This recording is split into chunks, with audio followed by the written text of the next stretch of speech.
Welcome to the WCHS PTO podcast Connect, where we believe in empowering our teachers and championing every student who walks through our halls. I'm Jerry Purdy, your host and PTO president, and I'm here because I've seen firsthand how supporting our incredible teachers creates a ripple effect and lifts our entire community. Our mission just isn't about supporting and looking out for our own children. It's about strengthening the foundation for every student at Warsaw Community High School. When we support our dedicated teachers, provide resources for their classrooms, and participate in school-wide initiatives, we create an environment where all students can thrive. In each episode, we'll explore meaningful ways to make a lasting impact, from teacher appreciation initiatives to understanding the many school-wide programs. When we invest in our schools, we invest in every student's future, not just today, but for years to come. So grab your coffee with me, settle in, and discover how to work together to create a positive, lasting change at WCHS.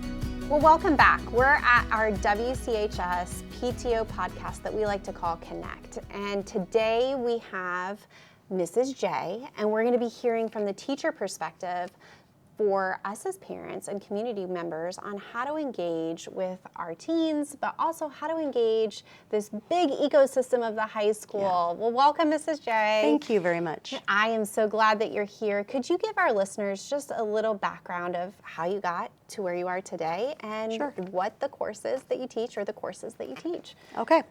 I've taught for 36 years in 6 different school systems in 4 different states. Wow. Yeah, but I've been at the high school since 2007. Wow. And here I've taught honors 9, regular 10, speech, creative writing,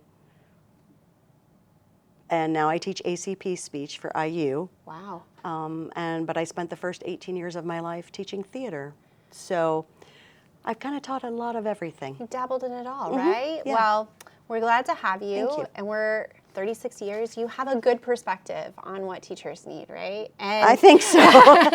you can help us as we navigate this fun time for teenagers where they're growing independent. We want them to gain that independence.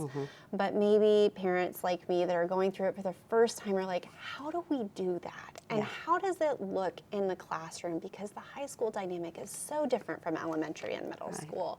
Could you maybe just talk a little bit about how we gain that independence with students? Sure. I think the big one, and I know I talk to my kids, my honors kids, about this a lot, is that the students need to learn to advocate for themselves.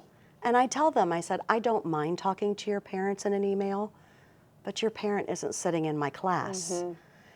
And a lot of times they'll say, I'm scared. And I said, but this is a life skill. You have to learn to talk.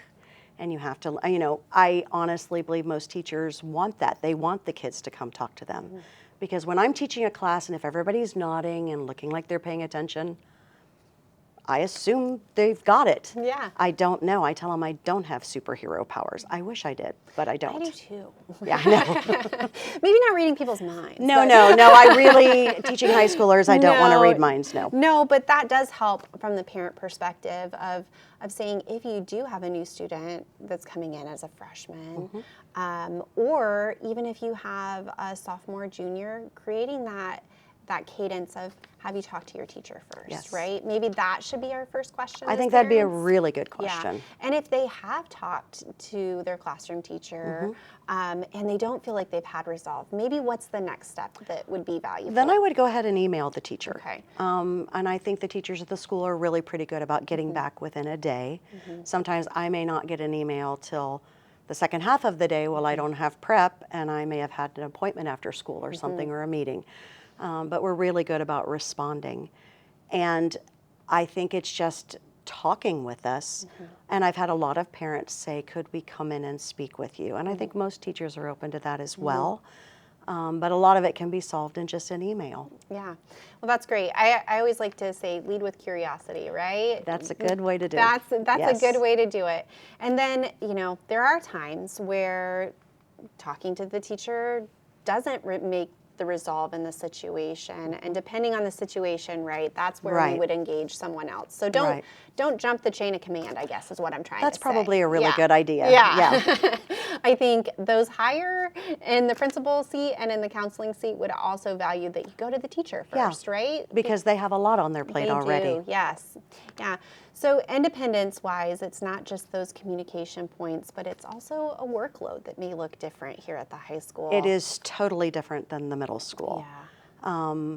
I try to tell my students that the one thing that they really need to learn to do, and for their parents to help understand, is that these kids need to learn how to learn. And it may be different than what they were taught in the middle school because we keep advancing everything a little higher, because there's no way you could start off with everything you need to know in the elementary school. And I said, just like math, you build on math or whatever, you do the same thing with English. And it has to be okay that they're not getting A pluses all of the time, because if they were, they wouldn't need to be in here. And there isn't a teacher at this school or anyone that I know, and I know a lot of teachers that are trying to keep kids from getting an A plus. We know what's coming next. We know what the next step is going to be. Our job is to help them get to that next step. So I tell my kids, you have to learn and be willing to relearn or adjust your learning. Because if you do that, you're going to get what you want eventually. That's such great advice, because I think sometimes students come in and they see it as a failure instead of learning to learn And so do or parents. relearn. Yes. So we all need to reframe our mindset to say, no, it's not failing, it's learning, right? It is. So there are cases where, there are some lower grades and maybe there Right. needs to be some time management or other Right. things, but perfection is not the goal. Right, and that's one of the things I tell my kids. A lot of them come in and they're like, I've never gotten anything less than an A plus. I'm like, oh, hun. Buckle up. Yeah, it's gonna, and I tell them, no one is ever going to stop you on the road and ask you, what was your 9th grade, first 9 weeks grade? What'd you get? Or semester. Colleges only look at what you end up with at the very end. And they don't even look, I know in my class, because it's an honors class, they get a bump. They don't look at the bump because they want to know what the student did. Yes. And they're more interested in students that take the harder courses and learn than to take courses that just pad their GPA. That's good advice. It's good advice as we come up to talk about counseling and scheduling for parents. And maybe you just said something that they don't understand. What's a bump? There is and I hope I get this right. This could be bad. I think there's like if you end up with an A minus in my class, it moves to an A. If you had an A minus, it moves to an A plus. There's that half-point bump that's given on your overall grade. That's good to know. We're learning things on this podcast, Good. which is what it's supposed to do. So are there any other tips or advice that you have for parents as we're looking at that letting go gradually, ultimately to gain independence for our seniors, that you could give? I think, and I talked to a lot of teachers. I didn't want this to be the Mrs. J's advice only. The biggest thing that they've talked about is that our mission statement for the school says to embrace challenges. And it's a process. It's not just that grade like we talked about. So I think that's highly important. I think parents need to understand, maybe, that sounded not correct the way I said that this needs to be their top priority is school. I'm all for extracurriculars. My kids did. I did extracurriculars as well. And that should not supersede an education because this is the time in their life they're getting the education. And a lot of kids will say to me, but I don't need this class. I'm never going to use what you're teaching me. For me, when I was in high school, I was like, I'm never going to use math. I don't need math. But you don't know what life's going to give you. You don't know what's going to happen. And you don't know how often your job will change. And if you can't learn to learn, then you're going to be in trouble because most jobs will put you in, and if they know you know how to learn, they'll teach you. But if you're just like, well, I don't need to do that, then Yeah, I think it's a great takeaway. Yeah. And it's a journey. As you said, we don't come in and graduate a freshman. No. It's a journey to your senior year. It is. And it's a journey past that, whether you go to post-secondary or you are entering the work field. Just as you said, if you're a learner, you can go anywhere. You can go anywhere. You can do anything. And you can do just about anything, Yes. yeah. I don't know. I didn't know what I wanted to do when I was 15, 16 years old and end up being, and I tell my kids all the time, hey, I'm in my 40s, and I still don't know where I'm going to end up, because you learn and grow and adapt. I'm a lot older than that, and I still don't know what I want to be when I grow up. So I think that's great information to share with our kids. Yeah. And take down that perfection bar and that expectation bar. The anxiety level, especially at the high school, is crazy. It is. And I see kids putting so much pressure on themselves, and I'm like, guys, don't do this. And sometimes it's them. Sometimes I have to get this. And sometimes they'll say to me, my parents expect that. And I'm not going to tell anybody how to parent. But I just believe that if the kid is doing the best they can honestly do, that's okay. Yeah. Because you're not going to be the best at everything. No. I mean, I guess there are some that are just like crazy, phenomenal beings that can, but that's not most of us. That's not the majority, no, right? No. It's not the majority. Well, when we look at your role and we look at this amazing journey that they're on for 4 years, teachers have such a critical role in getting to that independent stage, to graduation. And I can only imagine that the needs are vast in a teaching profession. So I will say, we only have a 15-minute segment, so let's boil it down to the most important ones. Could you share what would be the most important needs as educators in today's landscape? That you trust us. I mean, this is what we've trained to do and what we've done, many of us, for many years. And I've not met a teacher that comes in that doesn't care about the kids. Yeah. We do. So I feel like, because I've taught a long time, that the landscape on how teachers are perceived in public, it's not a respectable profession anymore. And I think helping people to understand what we do and the importance of our job it's huge. We need people that say, I know it's hard. I know you've got this. I know you have these expectations. That's huge for teachers. Yeah, because just on a daily basis, you have 6 classes that you're rotating through. You can probably give me the estimate and guesstimate. This is where you might need to use that math that you didn't want to use. Yeah, I know. Of how many students you see on a daily basis and what that translates to year after year after year. Oh, I see at least 130 to 150 kids a day. Yes. Times 36 years. That's a lot of impact. And most of the teachers that I know are very relational. Yeah. They want to get to know the kids. They want to find that way to trigger that moment for that child to do the hard thing, to see what they're having a hard time with. But I mean, that's just the biggest thing. We hear a lot of negative. We don't get a lot of positive always. Well, and that's why it's so important to know that chain of command and how to work with your child to be independent and asking the skills. Hey, have you talked to your classroom teacher?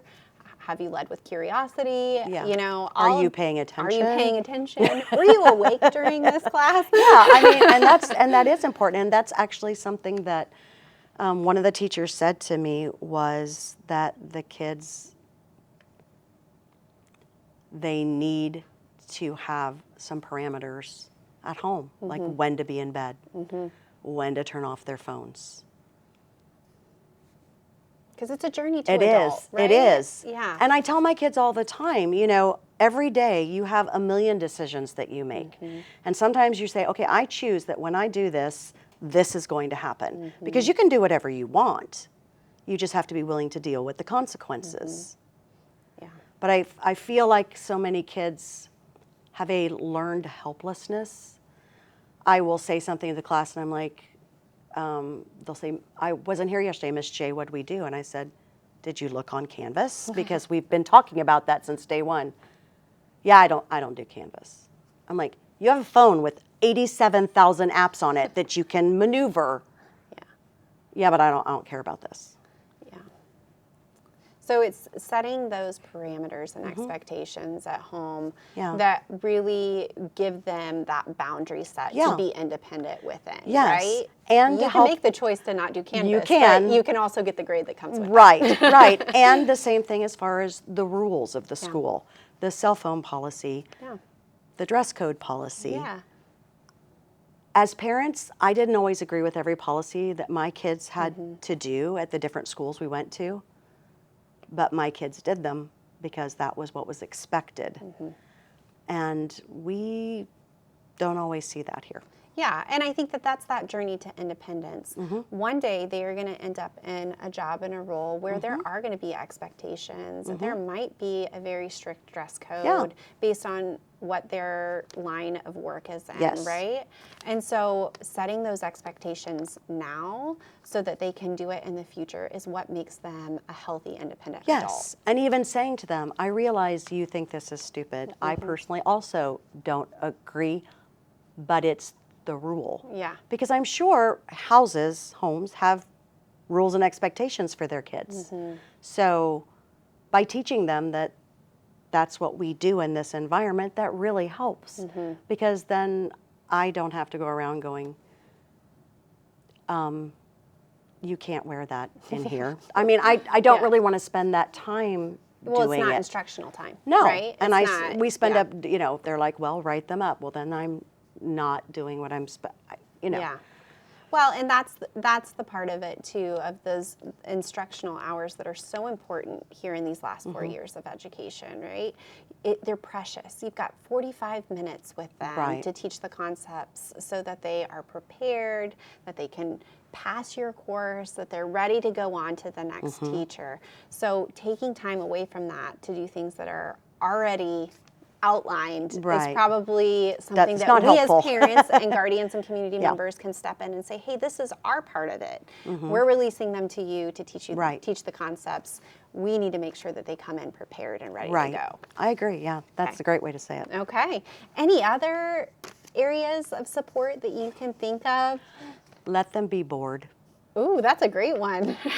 I'm serious. Students don't know how to be bored. What does that look like to you? Does that mean less screen time? Less electronics. Yes. Okay. Yeah. And honestly, getting them to read. And not just because you're an English teacher. Not because I'm an English teacher. I don't even care what they read. And I'm not going to get into a debate on books and things like that. But the act of reading, there is so much research of what it does for your brain. Even to the point of helping delay Alzheimer's. Wow. Yeah. So they just don't read. But every class, it almost doesn't matter what class you're in, you have to read something. Yes. And the way our school system is set up with tests and standards and things like that. So reading doesn't just end when they leave elementary school. No. And I think that that's something, even if you're a parent first time coming through the high school, it's building blocks. And so those elements that you set up when they were younger, just because they're gaining age towards 18 doesn't mean we let go. It means that they need us even more, right? Right. They need us to come alongside. I have nothing against screen time. No. Okay? Yeah. I mean, I have a phone, I do all the, but I also know I'm old enough that I didn't have screens for a long time, and I did read a lot. Yeah. But there have been times in my life I didn't, but I've gone back to it. So I'm not saying you have to read nonstop, but it's something that's been lost. Kids come to me all the time and say, oh, I don't read. I'm like, you signed up for Honors 9 English. You will read this year? Yes, you're going to read. Yeah, you will, whether you like it or not. Yes. So, I think that that's great advice of we don't have to be the entertainment source for our children at all times, and it's okay for them to be bored. It's okay for them to be a learner. Yeah, then they get to be creative. Yeah, and have that critical thinking skill that they're going to need for the rest of their life. Yeah. I think that those are fabulous pieces of advice. Well, we end every episode asking the same question, and we've kind of covered some of the areas, but as a teacher, and as an educator, how can we come alongside you and help? And it may be as simple as, hey, get your kid to read once a week. It may be, I don't know, we love to hear from you and hear the positive. Anything that you can think of that would be helpful. When I was talking to some of the teachers, one of them said, we have the Underground Society of Goodness for the students. Are you familiar with that? I think you should tell our listeners about that. Well, teachers can nominate kids when they see them doing something good. Like whether it's a kid's backpack dumps and somebody comes over and just helps them put it back together, or we see a kid get up and say, like you get a new student that's only Spanish speaking, and so a kid's like, can I go back and sit by them because I can, those type of things. Or kids do something in the hall, like they pick up something or whatever. And then they get invited to special events, or they get gifts, or whatever, little things. Mm-hmm. And one of the teachers said, we don't have an Underground Society of Goodness for teachers. Oh, and so even that, what you just said of, my kid came home and said this about class today, a positive, obviously, or I love how hard you're making them work, or just, I know it's tough, it's at the end of the 9 weeks, keep it up, and of course all the high school teachers will take snacks. Yes. Because it's a universal language. It is a universal language, it really is. But just that idea, because, elementary teachers get so much. And we know that, and that's okay, because we don't wipe noses, we don't tie shoes, we don't, Yes. They have the same 30 kids all year day, long, yes. And you're rotating through 150. Yes, so, at least there's breaks. But just that I see you. I see what you do, and I appreciate it.